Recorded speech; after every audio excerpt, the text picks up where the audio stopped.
Welcome to the Butterfly Effect. I'm Chris Horner. This is stage 2 of Tour of Romandie. Today's race, 171 kilometers, about 105 miles in length and 2 categorized climbs, but it's the last climb you definitely have to pay attention to because it's going to summit and it's 7.3% averages. That means it's going to have some steep sections because the beginning's not crazy difficult, but it's just under 8 kilometers long, so it should be a stage that we see a GC battle of some kind develop here on today's stage 2 of Tour of Romandie. When the cameras come on though, there might be other plans because we got 7 riders in the front group. All different teams, all powerful riders up here. And then when we go back and look at the Peloton, we see it's EF Education on the front, but the gap's at about 3 minutes and 25 seconds. We go a little bit further up this first category climb on today's stage 2, and we start seeing the break already falling apart as Nicholas Arndt's coming out the back and Sean Flynn is coming out the back too, so it's going to leave 5 guys up front.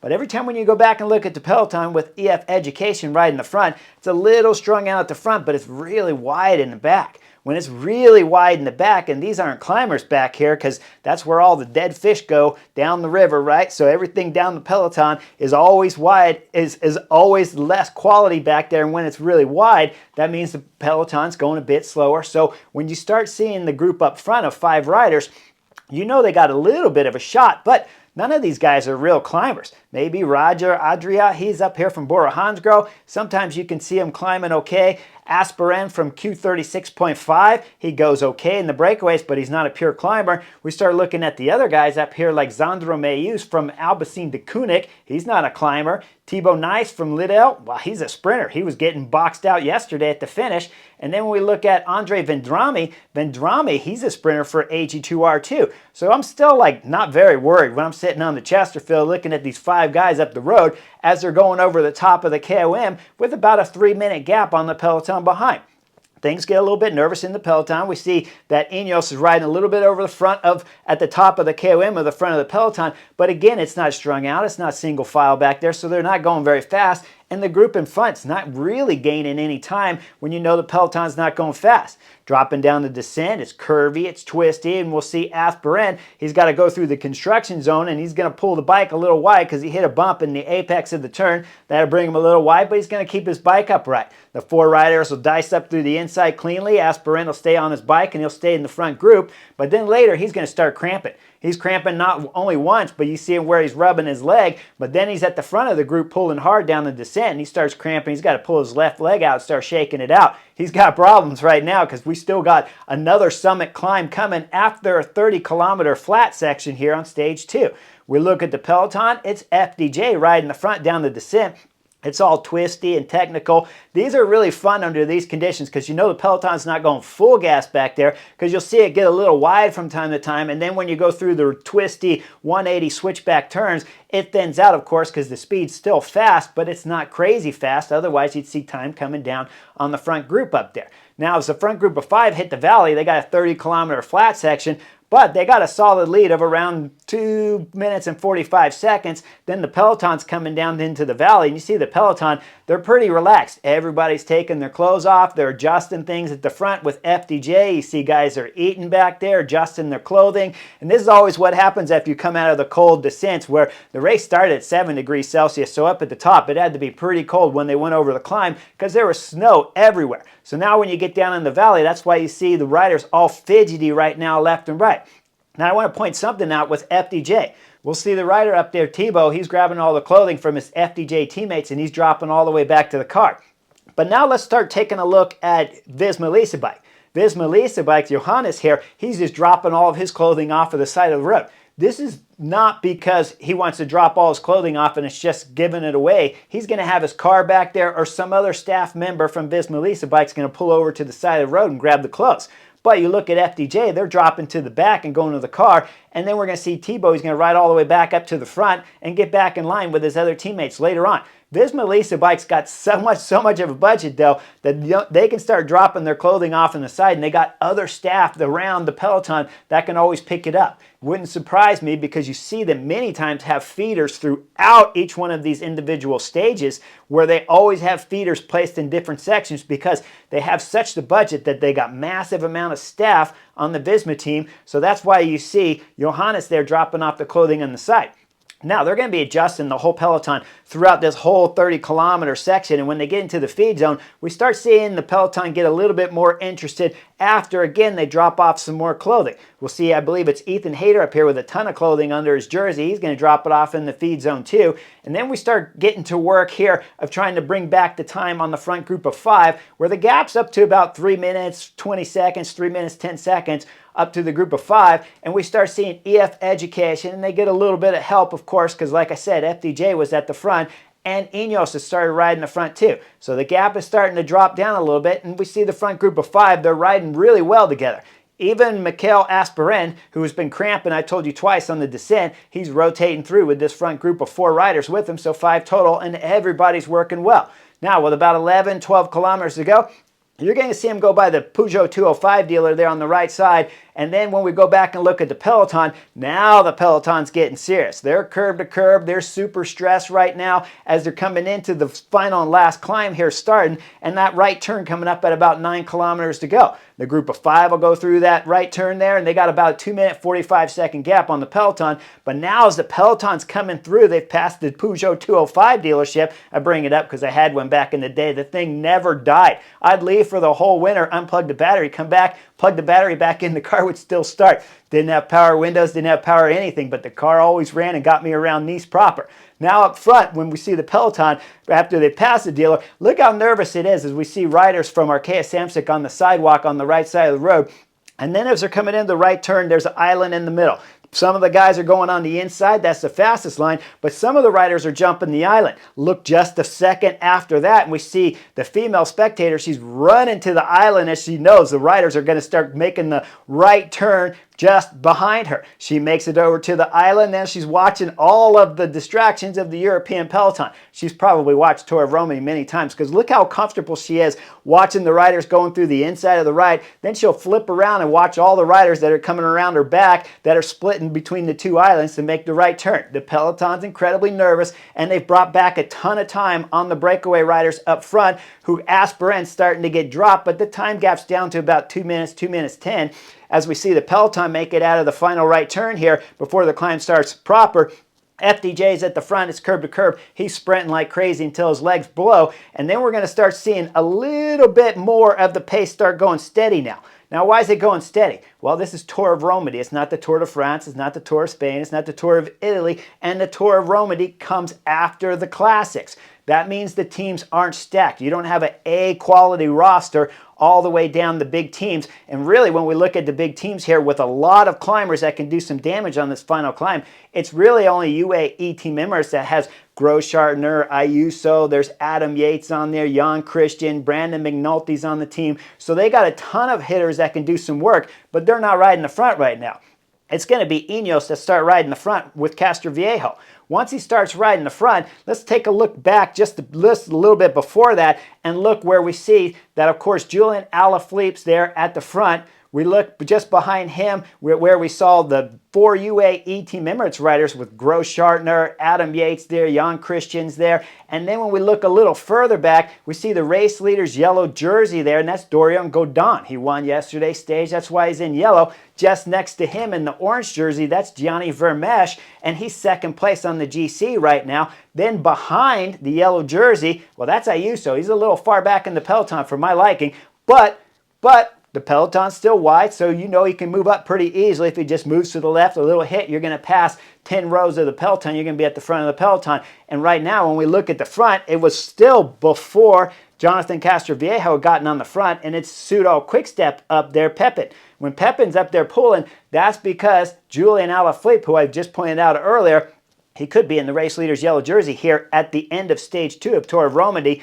if he can get rid of the 2 faster guys that are first and second on GC. That's why we saw Pepin ride in the front. Now he'll blow, and then Jonathan Castroviejo will get on the front. Once Jonathan Castroviejo gets on the front, let's go back up to the 5 guys in front who just became 4 because Mikel Asperen had gotten dropped out. Well, now it's time for Roger Adria from Bora Hansgrohe. He's getting dropped. That's leaving 3 riders up front. They're working well together. It's Thibaut Nice up there, Zandro Mayus, and Vendrami from AG2R. He was second on yesterday's stage, and Vendrami and Thibaut Nice, they're 12 seconds down on the general classification, so they're a threat for taking the race leader's jersey.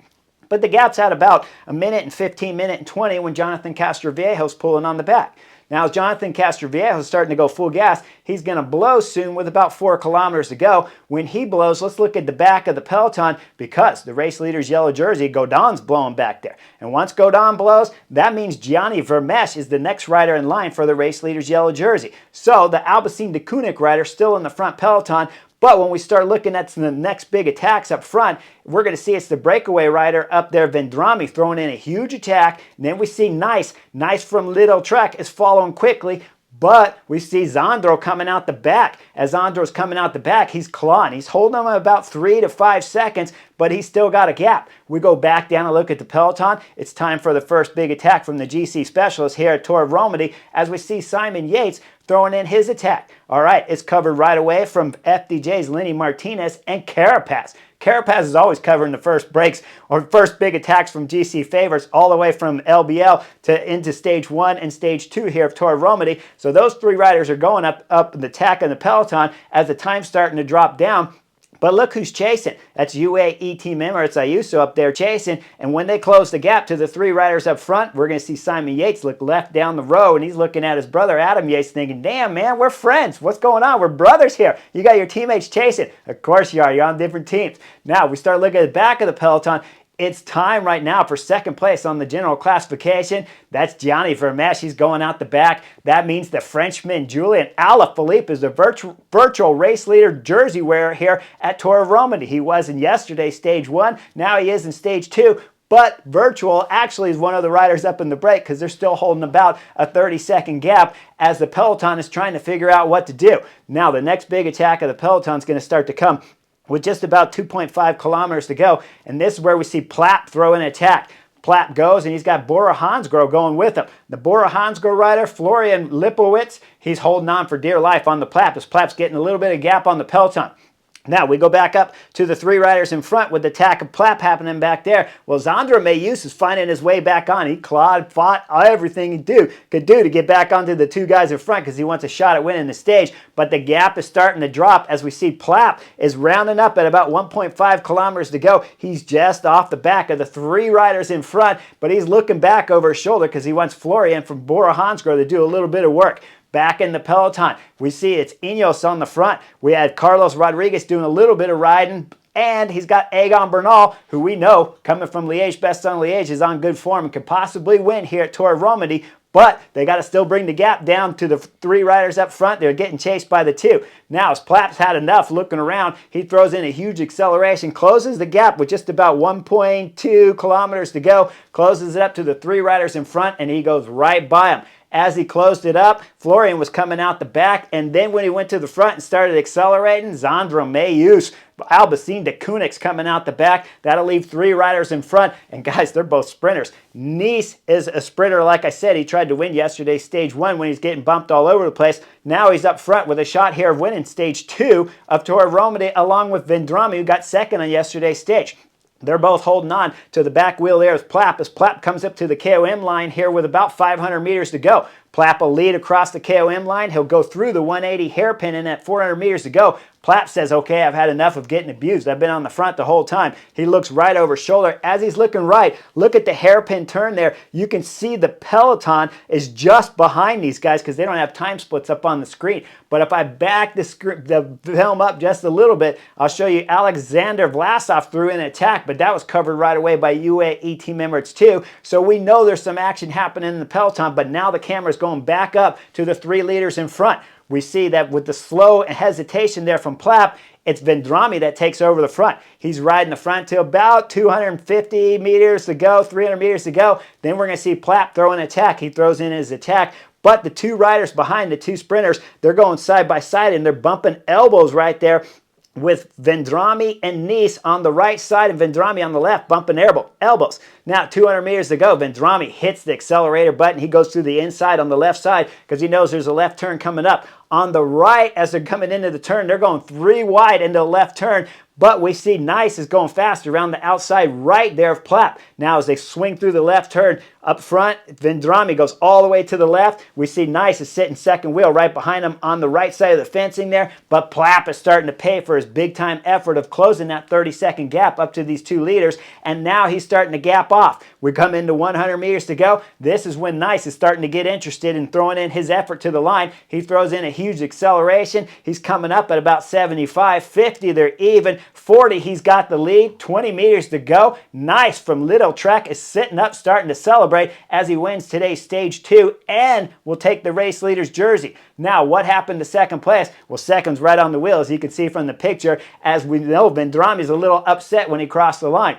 Third is going to be, of course, Luke Plapp, that just lost about 4 seconds on the stage. Now, let me take you back down to about where that KOM jersey sprint line was at about 500 meters to go. Because look, with the acceleration of the Peloton as they're coming through the hairpin there just after 500 meters to go, Julian Alaphilippe was getting dropped right here. He's struggling big time with his head down. And when we look at the Peloton crossing the line, we're going to see it's Ayuso that'll get 5th on the stage, about 16 seconds back from the stage winner there of Nice. Now, when we look further back, 34 seconds later, that's Julian Alaphilippe. Guys, he was in the virtual race leader's jersey on yesterday's stage 1. Kind of sort of there if I want to stretch the truth a little bit here on stage 2, but then lost 34 seconds. So it looks like Julian Alaphilippe's prologue, third, 2 seconds back on the stage winner after the prologue. Looks like his form's not as high as I'd hoped for up here on the butterfly effect. But when we round out and we look at all the GC guys, everybody was in that front group right there at about 16 seconds. So when we start looking at tomorrow's individual time trial, Ayuso looks like the big-time favorite to probably put the race leader's yellow jersey on after the individual time trial if he has the kind of form like he's shown here in Switzerland before, because Ayuso is a time trial specialist and he's clearly riding good. Started at the back of the peloton at the beginning of this climb, found his way to the front, covered attacks, and then of course rounded up. First guy coming through for the GC favorites behind. So you got to believe UAE team members are stacked with teammates, but Ayuso looks like the guy in tomorrow's individual time trial to pay a ton of attention to. But I could be wrong, because Luke Plapp is a national time trial champion 2 times. So he's sitting high on the general classification right now with aggressive riding here on stage 2. He could be the guy wearing the race leader's yellow jersey tomorrow. But right now, when we look at the podium, that's Nice up there that's wearing the race leader's yellow jersey. And he said this was the first time he's ever spit in the breakaway in his first big win here at the World Tour level. So congratulations, Nice. That was a great race to watch and super exciting drama all the way to the finish up this final climb. If you guys got time, make sure you go back and watch at least the last 15 kilometers of today's race. Everything before that, it's a little calm and relaxed, but after 15 kilometers to go, it was nervous curb to curb and a nice battle all the way up the final and last summit climb here on stage 2. Like and subscribe. I'll see you guys after tomorrow's individual time trial of stage 3, Tour of Romandie.